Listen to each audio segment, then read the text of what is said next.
Welcome to the Nexus Unloaded podcast. This is Will Crozier. And I'm Nikki Westcombe. We are the founders of Nexus Performance. Joining us on this wild ride is our heavyweight coaching team, ready to unleash their expertise to solve any problems in your journey to getting strong and jacked. Through our real-world experience, we hope to break things down in a digestible, applicable, and entertaining way. So pump up the volume and let's get into this.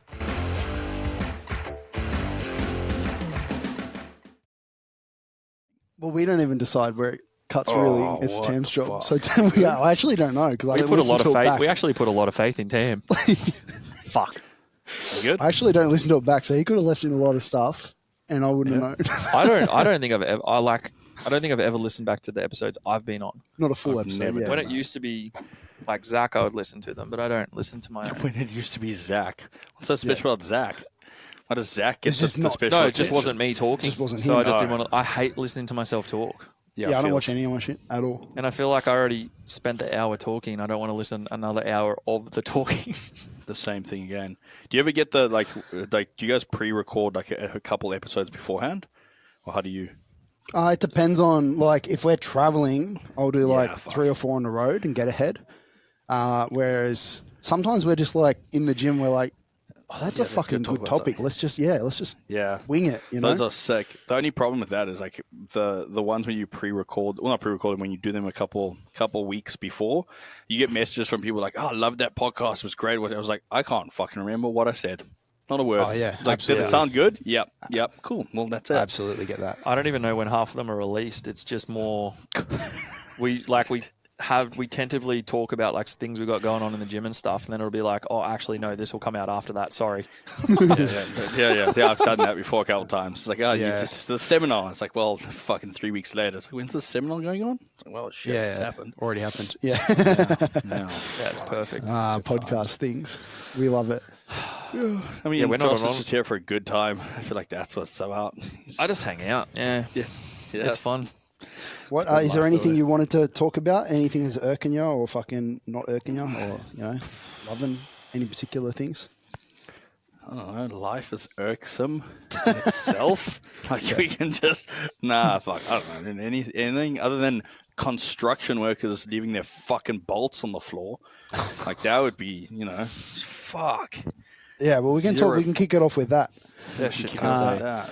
Yeah, because I guess all we realistically had was more or less like a bit of conversation around like powerlifting, bodybuilding differences and like lack of differences in between them for some of the stuff. Definitely some differences. No, I just mean the funny part about this entire thing is, it's like, okay, I coach a couple bodybuilders. Like the only person who's ever been tanned up is that fucking mammoth over there on the right-hand side. Mr. Will. You've been tanned up? You've been tanned up. You're the closest bodybuilder out of all of us here, I think. Oh, yeah. I've been there, done that. Yeah, been there, done that. I'm good. I like cheesecake. Nah, I would never do it again. If that's what you're asking, I would absolutely never do it again. Yeah. But I have my own reasons for that, which will probably actually, I was about to say that'll piss off the internet, but that's kind of the fucking point. That's the point. So, all right, we'll kick us off then. Yeah, kick us off and we'll go into that. I'm sure it'll come up and then I'll we'll do something. I don't know. Whatever. Welcome to the Nexus Unloaded podcast. What the fuck? Wilbur and myself again, as you can see. And our guest today is Mr. James Mack. Yep, you have been mentioned a couple of times on this, so it's good for you to copped a bit of a positive rap. So anyone who does listen to this podcast regularly, James is the James I refer to as my coach. So I'll allow him to introduce himself and give us a little bit of the spiel. The elevator pitch, Appreciate the invite. It's weird. We're like 10 Ks away from each other. 5 apologies for not being there in person, being able to stroke the velvet curtain. So that was what I was excited about, being able to stroke the curtain. Yeah, we've actually postponed a couple of times because we wanted you in here, but then now it's just got to the point where it's like, you know what, fuck it. Just do something. We'll do a part 2 at some stage. Yeah, definitely. An in-person part 2. Yeah, unfortunately, the tradies in Australia are just idiots. And I'm sorry if that's 90% of the population, but I feel like it is 90% of everyone's a tradie in this country. Yeah. Everyone. It just makes, and also tradie is not a thing in South Africa. It's like you're not a tradie. Like I get it, it's a tradesperson, or tradesman, but it's like, get specific in terms of like what you do. I don't know, it pisses me off. Like the abbreviations of things in this country really trigger me. That's my irksome moment of everything gets abbreviated for some fucking reason. Yeah. Like just say the word. So Just you're think not about the time that saving you're any saving. difference. Yeah. Think about you're it, not. You're saving You're not. massive time. There's like a second here, second there. Chippy No, instead of you- carpenter. You add that up hold on, over a day, every year. Here's my argument to this. Right? You abbreviate dog to doggo. You make it longer. You make it longer. That's And not an it's like Australia peto. thing. That's an It that's is. An I feel like that's Instagram an thing. internet thing. It is. No, surely. that's an Australia thing. It's the shop's name is Pet-O. You've literally added more syllable. Like you made the word longer. Yeah, like Robbo. Hey, Robbo, how what's you going? the deal? No, Steve-O. fuck Yeah. Steve-O, see? It's a thing. You guys, I'm saving time. No, you're not. You're saving fuck Yeah, but all. we save time in other words, and then we make up for it with other words Yeah, again. yeah, balances out easy. No. Yeah, so tradies just leaving bolts and shit. You guys just don't care. I feel like you pack your toolbox up and you just put it in the back of the, we call it a bucky. I don't know, the van, the Ranger with that ute? thing. That thing, the ute. Yeah, oh God. whatever. See, even that. Ute. Utility vehicle. Don't speak like it's us. Like it's, it's certainly not. We're me. actually in It's control definitely of not. naming But these between the things. three of us, it's probably none of us at all, ever. Yeah, I just keep getting bolts in my tires because of the construction site next to my building. So you have 3 bolts down and a tire down, apparently. So apologies See, one for of not those being able to make it fucking there. Tesla truck things that have like the immune wheels where they're just like Oh, the run flats. bulletproof ones. No, it's like a robot. What the fuck? It's like a cyber truck or some shit. Yeah, and they have like those wheels that like fill in their own gaps. Or I don't know. Yeah, apparently, it's like run flats. They never. But we had those. I had a pair of those in the armored vehicle that I played around with in South Africa. Like it just doesn't drop. It's like you can shoot the tires out and just tire carries on from there. big piece of rubber. Yeah, it's a necessity in Australia, actually, those ones. But the run flats. Not for bullets, just for construction sites. If you're Yeah, it rich. really fucking is. Well, I appreciate the call, the invite. I mean, I'm sorry. We'll do it in person at some stage once again. I don't know, coach athletes, people, run only the committed. It's generally a personality type of profile that I work with. I think that's like the differentiating factor with me versus, I think, certain coaches. Instead of finding a niche, my niche was a personality, not necessarily a type of client, which I think is something different. It was actually quite a hard thing for me to pinpoint at one stage in my life, like the career of personal training, the thing that we do. So I work with a type of personality profile. It tends to be the touch of the tismed one. Thank you, Joshua. But it's just the different mentality, different mental state of individuals that I work with, from powerlifters to bodybuilders to fucking Athletes, old ladies. Pretty much anything from that standpoint comes across my radar. But done a few things in my life, but competed in powerlifting, completed Olympic weightlifting, and rehabbed and prehabbed my own injuries and all my shit that goes on. So that's me in a very short pitch. Go back to the only committed thing, like and the personality type. Like, tell us a bit more about the type of person, because like I don't want to leave it there. I want to who's that person? Because the beauty of it is like the name itself self-selects. It's like it's only the committed. It's a type of individual who's willing to understand that there is the risk within certain things around the commitment standpoint. So it's about the only the committed. It's putting everything on the line for what we're trying to achieve. Now, that's not as black and white as it sometimes sounds like it is, but it's more along the fact of like, hey, you're coming to me not to get bullshitted, and you're going to get the result that you're looking for. And you're going to get a blanket statement of we're going to do what needs to be done. And that's like the personality, the people that tend to come towards me. Yep. I don't get the people who jump on and 4 weeks later want to change their program type of bullshit. Like that doesn't happen because, we set the expectations from the very beginning. Like this is a long-term commitment. This is something that we're going to be doing for a while. It's not the 8-12-week programs. Stay with me. It's not how this works. So that's the personality type that kind of falls into that. It's the goal-driven most of the time as well. There's some form of goal behind it. Why did that come along? Did you have an experience with somebody, or was it just you as a person? Like, what made you go like, they're the people I want to work with? Because obviously, like, it's not to say that everyone else who doesn't fit that that beam of people are just shit people. Everybody's different. They have different lives, that, and maybe don't fit into that. But why does that appeal to you? Why do those people jump out? Because so for me, it's the problem solving, to be 100% honest. Like, that's what it is. I need a goal. I need an orientation. I need a direction in which we're going to problem solve and find the issue and fix it. Yeah. Like, that's what I'm a fixer. I problem solve. Mm-hmm. So without the problem, I can't solve it. So 90% of the time, those people have to have some form of goal or orientation or direction that we're going in, or injury, for example, that comes to mind from that. It's like, I have to solve a problem. I can't just have I just want to get generally bigger. It's like, that's not a problem to me. That's a simple solution.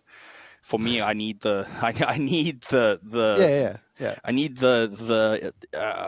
brain stimulation behind it. Totally. Like, that's what drives me, I guess.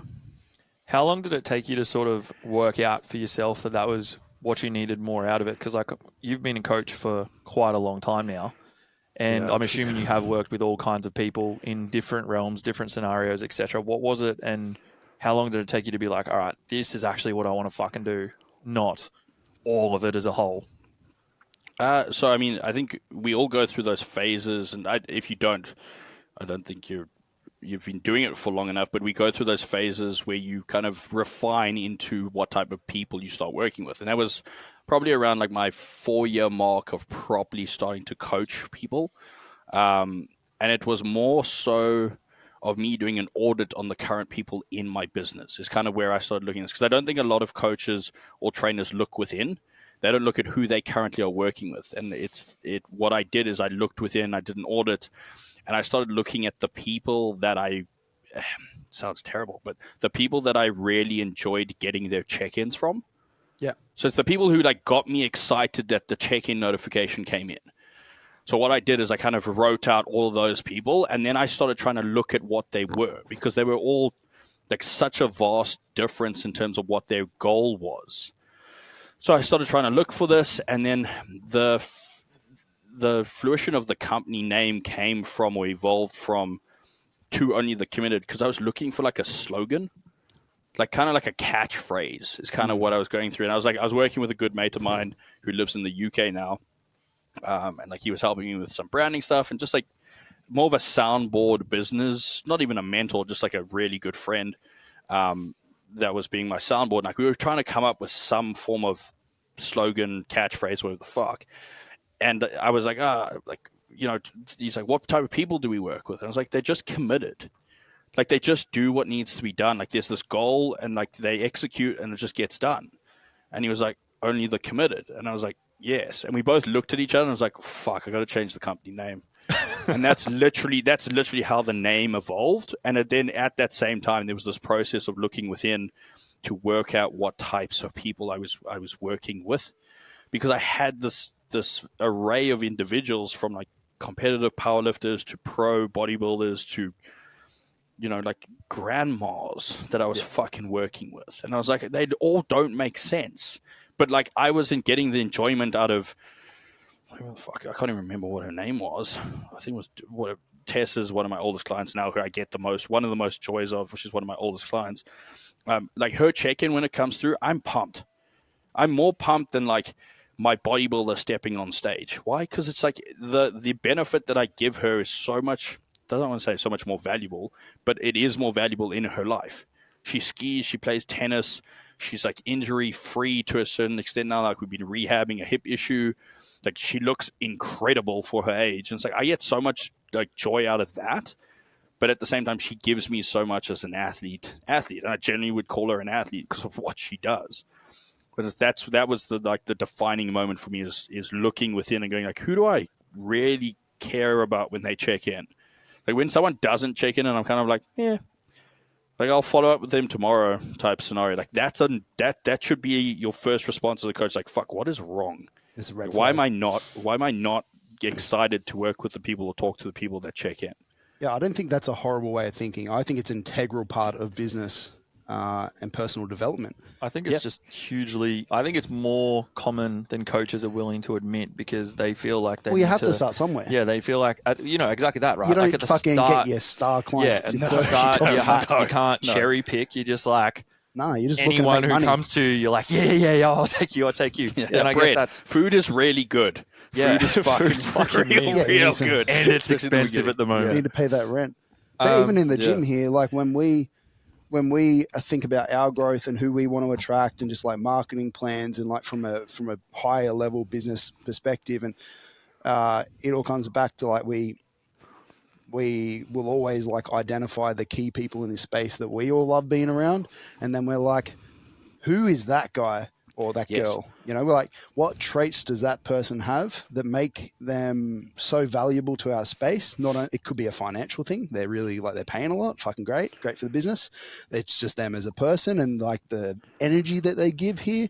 It's the fact that they're maybe committed and they do all the comps and that they do all their check-ins. So like a variety of all those things make them into like an ideal person. Yeah. And then we go, all right, sweet. Like, that's who we're targeting. Like, let's find more of that person, because if we just go the broad scope of, hey, let's just try and get people in here, then the same thing happens to you, but or now all of a sudden in person in a gym. We've just got a gym full of people that I fucking hate and I don't want to hate coming here. Like all the people in here I love. Yeah.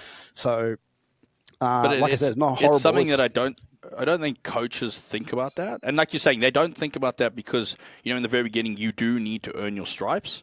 You need to have the shit clients to know that that's the client that you don't want to work with. Yeah. You have to, that's the evolution. Yeah. You got to kind of absolutely. earn your stripes and go through that. But how many coaches do we know that sit down and like reflect on their business and be like, hey, this is actually an individual that I really like. Like you mentioned, it's like, let's look at the client that brings us the most value within the business. And that's not just monetary. That's from like, hey, I really want to go into the gym because I know Josh is going to squat. Sick. I love being around Josh when I train.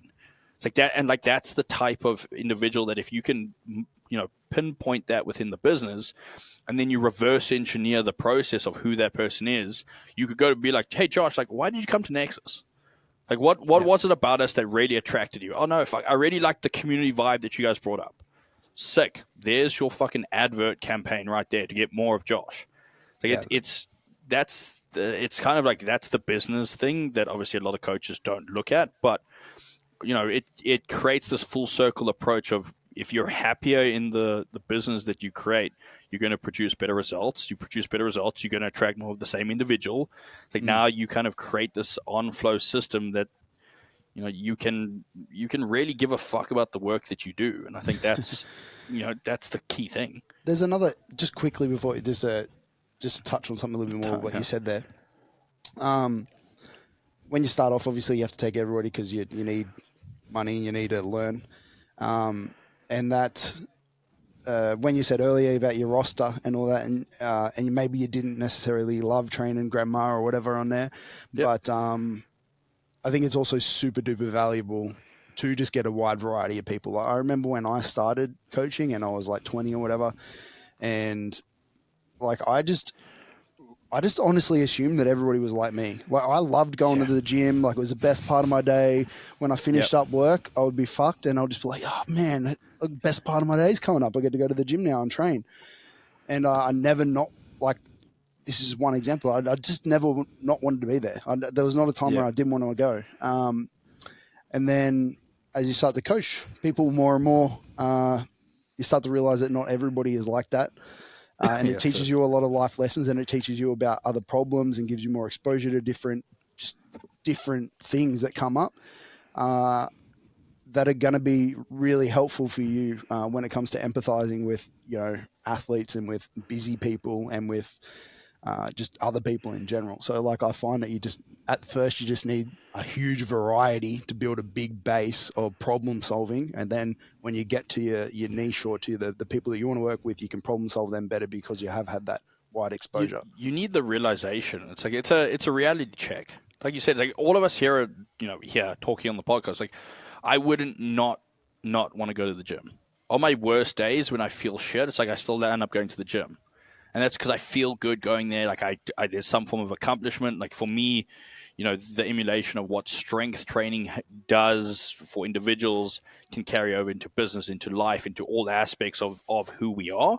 Like you forget what it's like to not want to do that. And it's the same concept of like you don't know what it's like to be weaker than gravity. We use that concept quite a bit in terms of coaching and teaching. It's like, when was the time that you can remember not being strong enough to do an air squat? Like none of us could think about that. I genuinely can't think like what that would feel like, because it's been so long since I've done that. But that concept still applies in terms of this. It's, you don't know what it's like for a person to not want to walk into the gym and train. But you need that reality check in the very beginning stages of becoming a coach, of how do you empathize with an individual who is doing this because of X, Y, and Z. They want to look better naked to a certain degree, but they actually don't really want to be here. But they know they have to be here to kind of get the result, but they don't really want to be here. Like that's an integral part of becoming a good coach.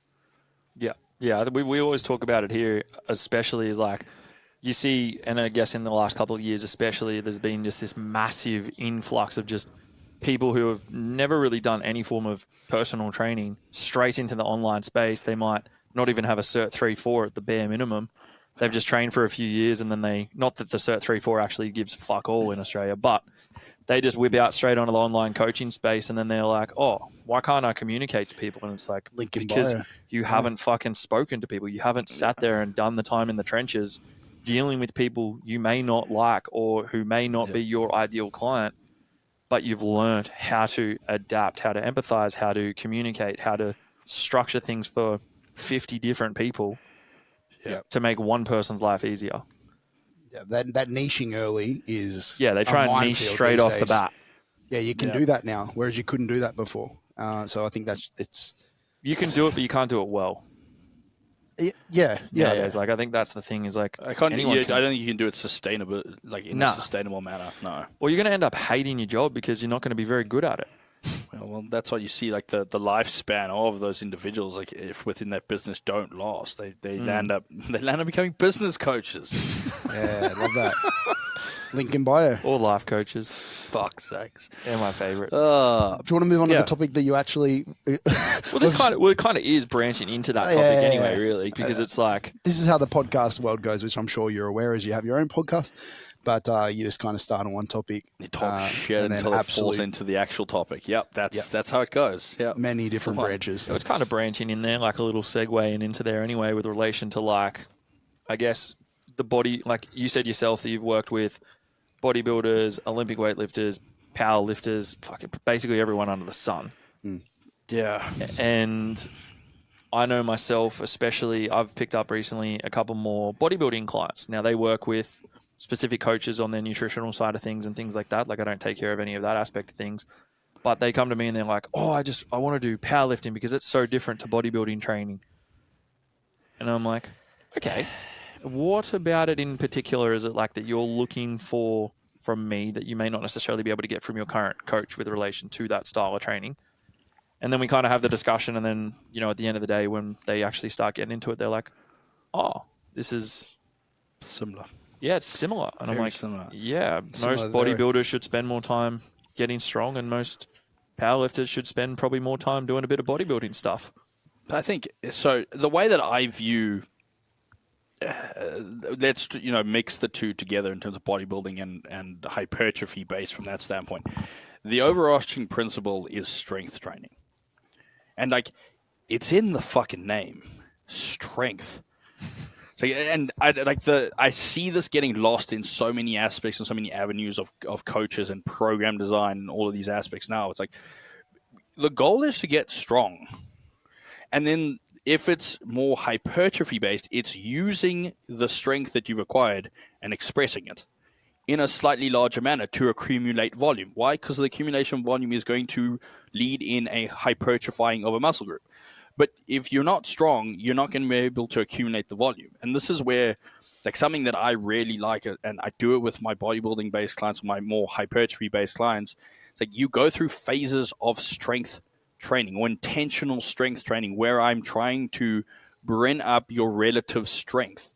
Why? Because then when I give you a set of 10, if your 1 rep max is, or your 3 rep max is that much stronger, your set of 10 is going to increase in your overall volume, which is going to produce this total accumulation, which then allows for a better opportunity of hypertrophy. Like, there needs to be an undulation of intentional behind strength training and accumulation of volume work. We know that there's going to be hypertrophy within, lower rep ranges still with high amounts of weight. Why? Mechanical tension. Mechanical tension at the end of the day is the byproduct of hypertrophy. And that's why powerlifters in this day and age look like fucking Will does. He's big. And he's got the muscle bellies. But it's like, and that's this is the principle that people forget, because they think hypertrophy and they go high reps. Or and the overarching, that 8 to 12. And yes, when we look at literature, 8 to 12 is a very good rep range for hypertrophy. It fits quite well in terms of, overall volume. It works in terms of percentage of weight that we're going to accumulate volume at. It's great. It's fantastic. But at the end of the day, if you're not strong, it's still not going to matter. Like, you're not going to create that. And this is it irks me when you ask me what's the thing that irks me. It's the missing link of there's a time and place for being specific within your strength training, which is to accumulate strength and get strong. Yeah, it's how much heavy strength work do you do with your more bodybuilder assuming that they don't want to actually do powerlifting or be athletic or that sort of, they're purely focused on hypertrophy and bodybuilding outcomes. How much heavy work do you include? Because there's no really right or wrong way to do it, but I'll just have my history in it and my my thoughts. So my thing is we got to look at the individual who comes to us and meet them where they're at. There needs to be a base foundation of strength there to be able to do this. And if you're not strong, and let's not give it a ratio or something like that. But I don't think if you can. If you can't barbell squat, and I don't like using barbell squats, but let's use barbell squats. Barbell squats are a skill-based movement. Yeah. I use a barbell squat for the expression of strength, expression of skill within that. It's like all my females, I have a lot of female base, they all fucking barbell squat, and they all have really big legs. It's like and then the outcome of that is I know their skill tolerance, if we wanted to give that the word. There's an ability of skill-based work that they can use. I'm not just sticking them on a machine and hoping to God that that's going to work. Why? Because the machine is not necessarily, the machine is there for output. It's taking into account the principles of what the medium is in front of us. A barbell is the most loadable fucking thing we have. No one can disagree with that. Your leg press is not going to be loaded in the same manner as your barbell. So use the barbell for what it's there for, to get fucking strong. Match your reps with that of the barbell as well. It irks the fuck out of me that we misrepresent the medium that we utilize with reps. It's a barbell is to be loaded. So why are we doing sets of 20 on a fucking barbell? Stupid. Breathing squats, man. No. So I think, what did Stan Efferding say? Stan Efferding he's the hardest thing you'll ever do in your life. Change your life, something like that was his quote. Yeah. So it's a 20 rep squat max or something. Yeah, it changed my life, and it did change my life. I got a hip replacement. That's what fucking happened. That's why I changed the life. I tried it, and it was stupid. And I can guarantee that it's stupid. One of the myths that, goes around bodybuilding circles that kind of annoys me sometimes, and it annoys me because it's not necessarily wrong, but it's like when bodybuilders go well, I don't need to squat, or I don't need to deadlift, or I don't need to bench press because I can just do machines and get big. And I'm like, but surely there's more to life. Surely you want to be able to move well and be coordinated and feel kind of strong. Doesn't it just fucking does it make you sad that you just live on a pendulum squat? I don't know. Yeah, fuck that. Yeah, I honestly couldn't think of anything. I don't know, man. It's the skill thing. It's if we looked at it and, from an athletic endeavor, being able to express the skill on a barbell is that to me is That's semi-athletic. We're not running. Fuck Josh, you're not yeah. running anytime soon because you'll blow a hamstring again. No. But it's like Again. there is an athletic component to being able to. Once. Yeah, he tore his hamstring. I remember the story. Fuck. It was the one time you ran as well, wasn't it? It's like the one time you ran. I've torn it when I was playing footy and stuff. I've never, not recently. Yeah, because you're not running. No. Anytime soon. I'll kick you if I I'm hear definitely. that you're I'm not running. joining one of the run clubs on the Gold Coast. Trust me. That, yeah. But like, I don't know, the endeavor of being skillful on a piece of equipment is like the hack squat. What do you do? Close your eyes and just go? Yeah. Like, that's boring. Yeah. It's boring. And it's not going to create that, like, yes, there's mechanical tension aspect to it, but once again, I'm going to load way more on the barbell. I'm going to create a co-contraction. This is the contextual element that people forget. As soon as we start getting on a barbell, there is co-contraction that occurs. Yep. Co-contraction is the kind of context asterisk that people miss when you get on a barbell of what's going to happen from a hypertrophy standpoint. It's why does a barbell row, a bent over barbell row, fucking creates an enormous amount of co-contraction. That's why most people who do bent over barbell rows have ginormous backs. Yeah. It completely deviates the strength curve and the resistance profile. It's the most heavy in the shortened position. We know that that's not a great position to be in if we're trying to create hypertrophy. Yeah. But the co-contractional elements that occur by performing the movement, it wrecks you. You feel absolutely fucked. There is this aspect of hypertrophy that occurs within this realm, and fuck anyone who wants to try and have the argument with me about it. I don't care. Your back is not going to get as big on a chest-supported row than that of a barbell bent over row. So you're just not going to equate it from that standpoint. But it's the element of, hey, let's add this co-contraction element. You get under a barbell and you have to squat, everything is co-contracting. Why? Otherwise, you just crumble.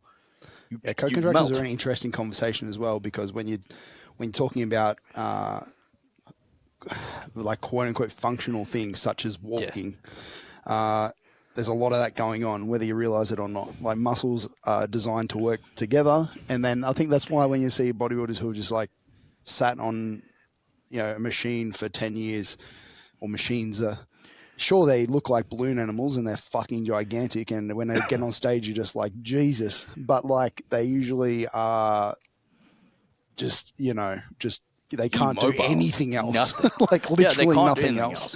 Well, and that was the thing. I remember through the last Olympia prep, I think it was, a video, like Chris Bumstead put up a video of himself deadlifting. Yeah. And people in the comments were like losing their mind because they didn't realize he deadlifted. They're like, oh, no, deadlifts are bad for your back. They're going to make your waist blocky.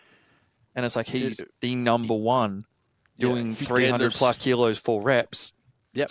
Like, there's got to be some sort of fucking validity to actually getting strong as fuck to carry over into all this other stuff. So just fun. Yeah, it's fun as fuck. Yeah, it's nothing more fun than loading up a heavy barbell. You use Chris as an example. He squats, he deadlifts, he expresses strength on a barbell from that standpoint. Right? And he is, like, as much as, I'll be the first one to admit, like, bodybuilding is not athletic. No. It's not. But there is this athleticism behind it. The better the athlete. Yeah.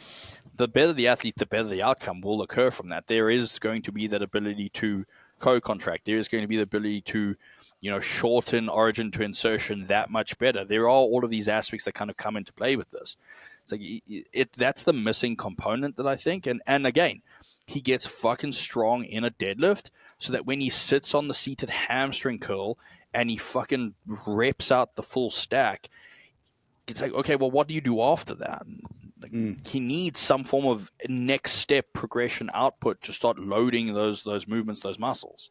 So it's like I miss the whole point of just stick someone on a machine. People get worse.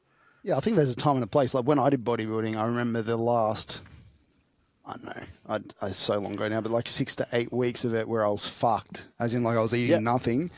I remember it was a really sad point in the prep where I had to swap from barbell squats to Smith machine squats because I just literally couldn't balance it. Like I was just so fucking ruined. I could hardly do my shit. So but like that's the understanding there is having a good coach or having the fortitude to understand what is the fatigue management requirement from this. It's like, okay, why is there so much fatigue that occurs under a barbell? Because of that co-contraction, because of the overarching amount of weight that you land up moving. There's a time and place for that to be utilized when you have the caloric value there to recover. When you don't do it because you can't recover. Yeah. It's like if you can't recover, you're not going to grow. You're going to stop lipolysis. You're going to stop all of these aspects of what's occurring. So don't do it. Just do things that are more externally stabilized and that are going to preserve muscle, because at the end of the day, that's all you're doing in a prep is preservation of muscle. You're not building anything. You're not burning muscle. Your training is fucking nothing from a caloric value in terms of output. It's the food, the cardio, and the drugs. That's the hierarchy. Yeah.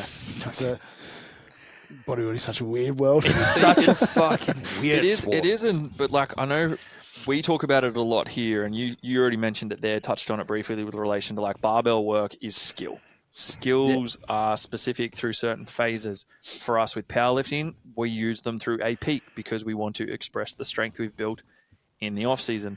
You just mentioned it there that like as a bodybuilder is coming into a peak, the first thing that would probably be going are the squat, bench, or deadlift if they're doing those, because they are going to opt for something a little bit less fatiguing, a little bit more nice on their bodies. Yeah. And Whereas it's just about that periodization. Yeah, we're the exact opposite. We're using get rid of the output stuff. We're getting rid of the output, and we're going like skill. It's literally the inverse of that. Yeah. And that's why I think like I guess I fell into bodybuilding to a certain degree within what I do. I originally did strength and conditioning. That's what I did back in South Africa. I had a strength and conditioning cert. That was my forte, my kind of introduction into it, and that kind of followed Olympic weightlifting, and then off the back end of that, powerlifting. But the way that I've always looked at this, and it confused the shit out of me for so long when I moved over here and I was working at a facility that was more like body composition, if we were not necessarily powerlifting, etc. And like I looked at the way that things were mapped out, and I could never understand like it's the same thing. Like strength and conditioning, your peak. It's like that's your sports specific time period. So it's like, okay, powerlifting, sports specific. We are on a barbell, so we stay on a barbell. Like bodybuilding, body composition, it's like, okay, it's not sports specific. The sports specificity is the pose, or posing if it's specific to bodybuilding. Okay, great. Practice that. But I don't need the risk element of what I'm doing from the higher intensity based work that creates this accumulation of fatigue anywhere near that, because I don't have the recoverability. It's like going into your running event or your fucking NFL game or something like that, and you're being completely fucked up. It's like, well, why are you doing that? That's going to defeat the purpose of the sport. It doesn't match. It doesn't correlate. And that's where I was flabbergasted at the way we looked at things in periodization models for so long, until I was like, well, fuck this, I'm going to do the opposite. And it worked. And I was like, okay, well, maybe I'm not stupid. And then I started finding better people. Shout out Dean. It's like Dean ran the same model. And then you look at the higher achieving bodybuilding coaches in the world, and as it kind of gets more prevalent and, there's education stuff, everyone's been moving towards that model because that's what makes sense. Like principally, that's what makes sense. Like as much as, and I don't want to throw him under the bus, but I guess like as much as Charles Poliquin was great at what he did, from a body composition standpoint, some of his stuff was just not smart. You're doing heavy lights and 6, 12, 25s into like the end of a photo shoot prep, or like your bodybuilding. It's like, you don't have glycogen. You have no recoverability. You have nothing. It's not there. So why are we driving those outputs? Yeah, you need people pushing narratives and getting things wrong to push the industry forward, though. So I don't think that's shitting on him at all. That's just that's what pioneers do. Yeah, and fucking shut. Dude, I still use Polygon. Was my first introduction to strength and conditioning. That's he was one of the greatest from that standpoint. And then obviously principles into body composition, and if you look at what he was doing, it doesn't not make sense. He was depleting glycogen. Okay, there's a time period where you need to deplete glycogen within a body composition standpoint, but not to the point where we flatten someone out completely. And we've just become a little bit more educated, I think, with the way that we do things. Myself and Josh had this conversation a while back when we were talking about energy system management through nutritional interventions for sports. Yeah. And I say sports, let's talk powerlifting, let's talk bodybuilding. It's like, hey, I'm not the biggest proponent in nuking someone's pancreas, so giving them so many carbohydrates that they fuck out. And bodybuilding as well falls into the same concept. Like, we're not triathlon runners, and you're not getting on a bicycle and burning fucking so much glycogen that you need 3,000 calories of fucking carbs. It's like, hold on, let's look at the energy systems at play. Let's apply the principles that you need carbohydrates for hypertrophy and to create an anabolic environment. That's a non-negotiable. But we don't need it to the extent that like some people push it at these days, where I think it's just, it doesn't work. In my realm, it doesn't. And, there's ways nutrition coaches do it. I don't find it being effective. Personally, I don't. I've found a higher fat split, and Josh can attest to this, and I'm just saying it from a overall arching theme of inflammation management. So what helps with the management style? How can I keep an athlete from hitting that high amounts of fatigue, from sitting in that higher inflamed state? Well, why do I want to do that? Well, if they're not in this constant inflamed state, they're more likely to hypertrophy. So why don't I try and mimic that, try and use that to my advantage? I don't know. I think about everything in a slightly different way from that management aspect, but a lot of the times it's taking the principles of like, what are we doing from the program? What are we doing for the sport? What are we doing from a nutritional intervention? And they need to match. They all need to align. Like, nutritional interventions need to play into how you look at the sport. Powerlifting needs recoverability. Okay, cool. We need calories. We need that aspect. It was always this fucking, it got big in Australia at a stage, especially with girls, where everyone was glamorizing like pee being in a deficit. It's like, I got stronger in my deficit. You got stronger because you did your movement for 24 weeks. You didn't get stronger because you're on low calories.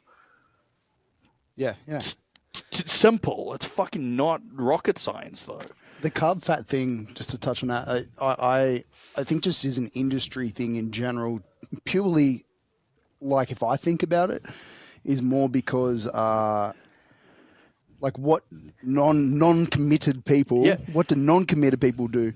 They eat lots of fat, really not good fats. They eat a lot of 100%. Shit, and they don't eat enough fiber. So when we try to give them nutritional advice that's easy enough for their brains to follow, it's like, hey, let's eat more fiber and good carb stuff and cut down on your fat. So then you take that to the extremes, and it ends up it's not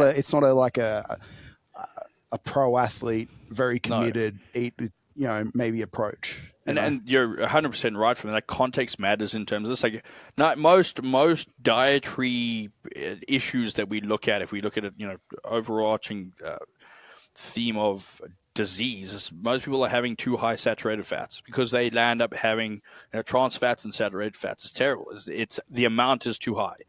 And that's not me demonizing it. That's just kind of the facts. We have fast foods. We have all of these things.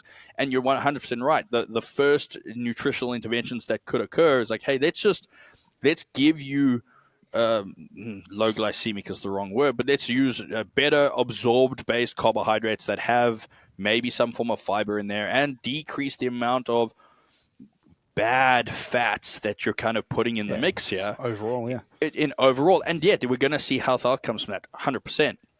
Let's then go back to the principle of like the athletes we work with, of how can I optimize, shitty word, how can I make a better environment for this body to function? Okay, maybe we can utilize the principle of what fats are going to be less inflammatory than others.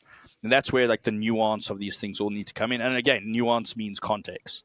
But you're right. There is the aspect of the time frame of that. The problem is we see the complete swing or the complete opposite of let's decrease our fats, and then suddenly we got someone fucking eating cereal to make sure that they get their carbohydrates in. It's like, hold on, what was worse? You eating the refined cereal fucking that or the trans fats? Like, I don't know the answer, but the answer is like there could be a happy medium between the two.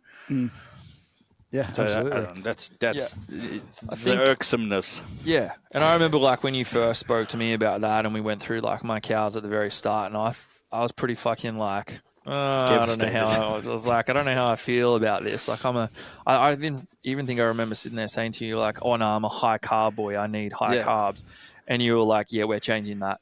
And I think at the time I was on like 55 grams of fat or something, but that was quite literally because the fat sources I was having were shit. Like, it was shit house sources. And so previously, like, George had me on that low because she was like, well, if you're going to have higher than this, it's just going to be more shit. So let's not do that from a health perspective. Like, yep, okay, we're going to give you more carbs.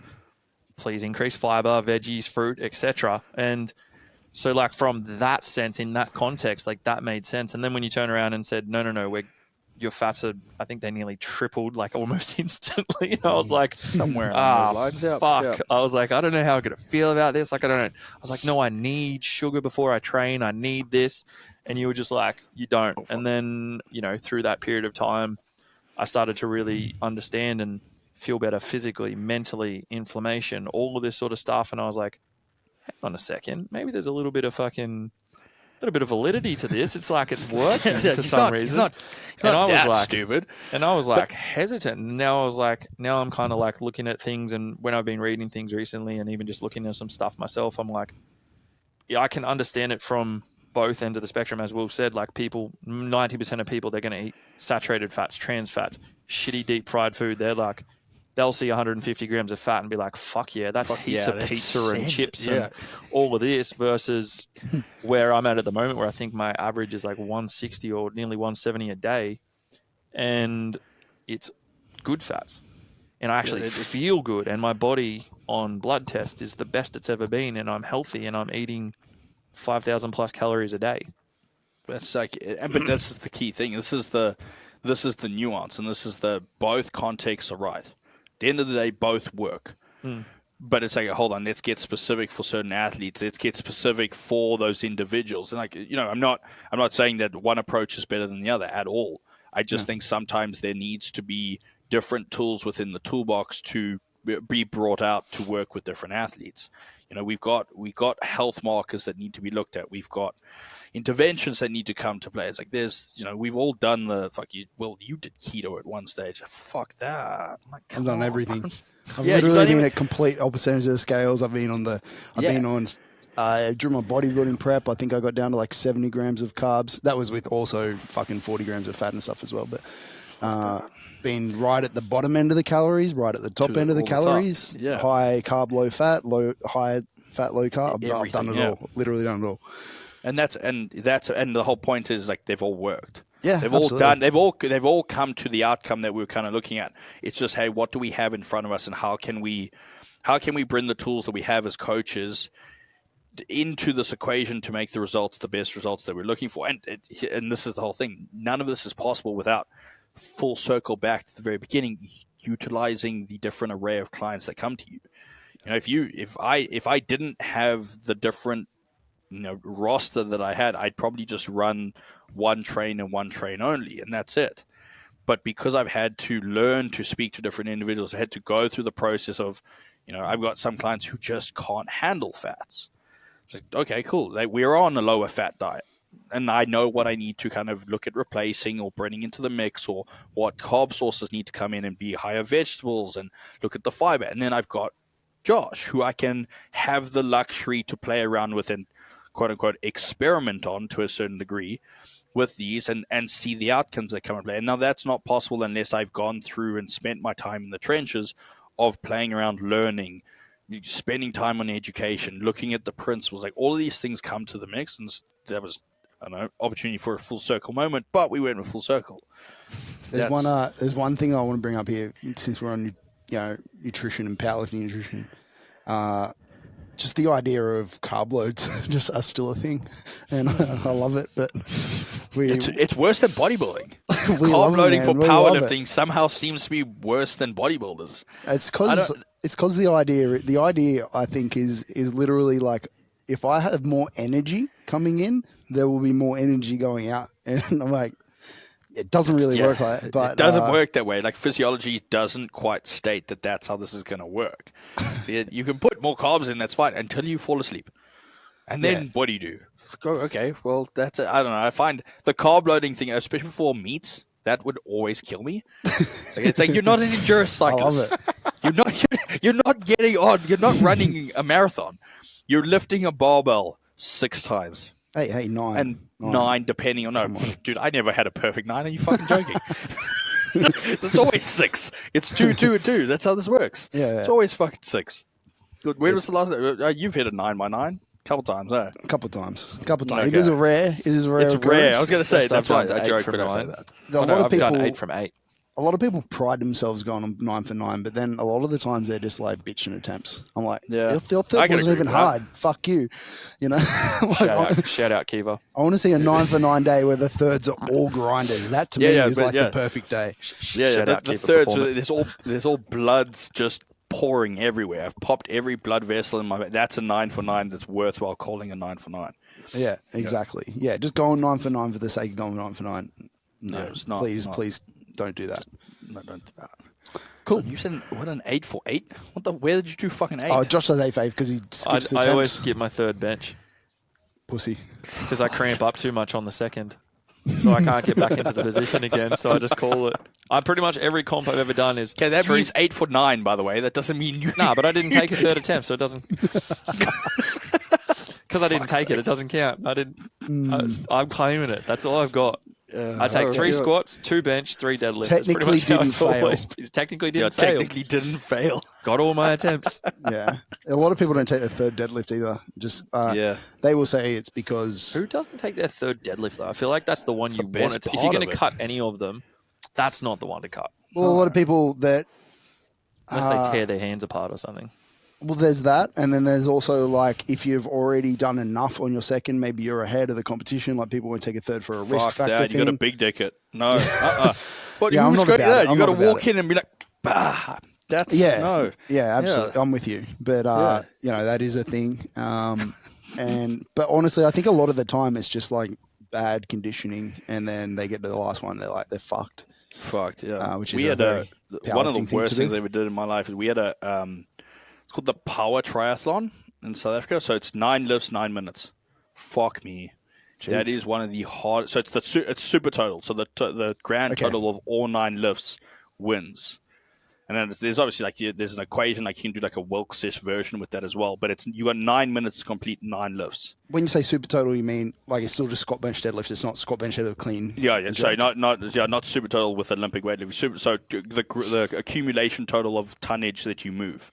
That's so crazy. all I 3 never heard of squats, that. all 3 bench presses. Dude, it is the most fun competition you will ever run in your entire life. And it's quick and done. It's 9 quick and done. minutes, You're that's 9 fucking minutes. sick. So fun. If you guys ever want to do a fundraiser, that is one of the most enjoyment based powerlifting things you can ever do, and spectators love it because it's not drawn out for the entire day. You know the time frame that's going to be. I'd love to handle that comp. It's so much fun.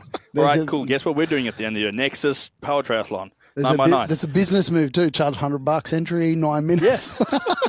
Dude, so You can run 4 comps in one day or something. The rules are pretty simple. It's like for your first to second attempt has to be a minimum of 5 kilo jump, and then your last attempt needs to be a minimum of 2.5 kilo jump. Yeah, I like it. There's a bit more thought involved, a bit more planning, a bit more. It's planning, and then you can't follow the lift on from each other. So you can't do 3 squats, 3 step bench, 3 deadlift. You have to do the rotation, but you can go squat, deadlift, bench, deadlift, squat. You can do whatever, but you can't follow the 2 together.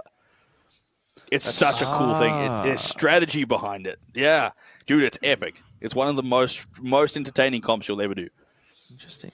I'm trying to imagine it logistically, but Imagine You trying have to that. So organise that. you just have the deadlift platform, the bench, and then you have the mono, and you run it. You have two people at each station, and you just fucking run it.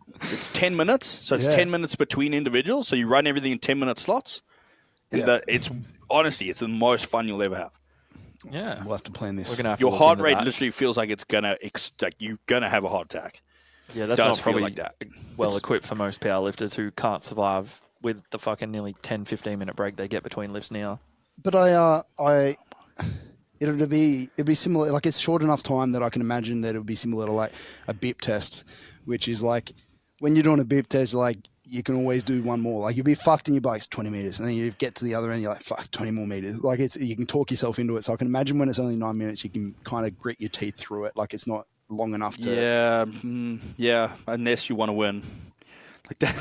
Everything's and you take your maximal attempts, it's close to.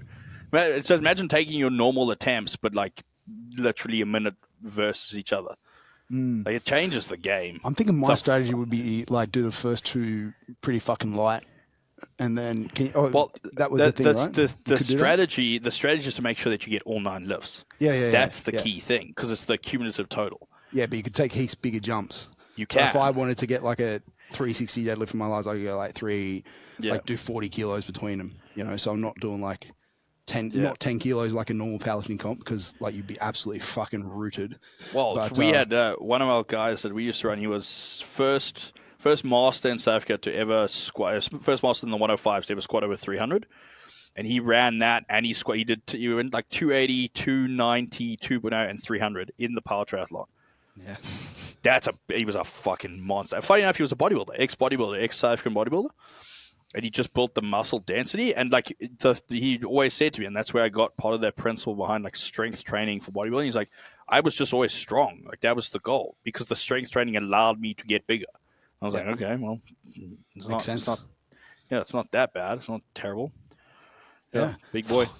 All right, we'll probably wrap up there. I think. Up there. That was good. Good enough chat. Otherwise, we'll just keep going on tangents for days. Yeah. And Tam's going to have to edit it all out. No. That's the best part. All right, cool. We'll leave it there. Appreciate it. Thanks for coming on. Only the Committed on Instagram. And yourself, James Mack. Yep. Instagram. Do you still have the 2 Instagrams, or you've just? Fuck. I think I just got me. Just me, myself, and I.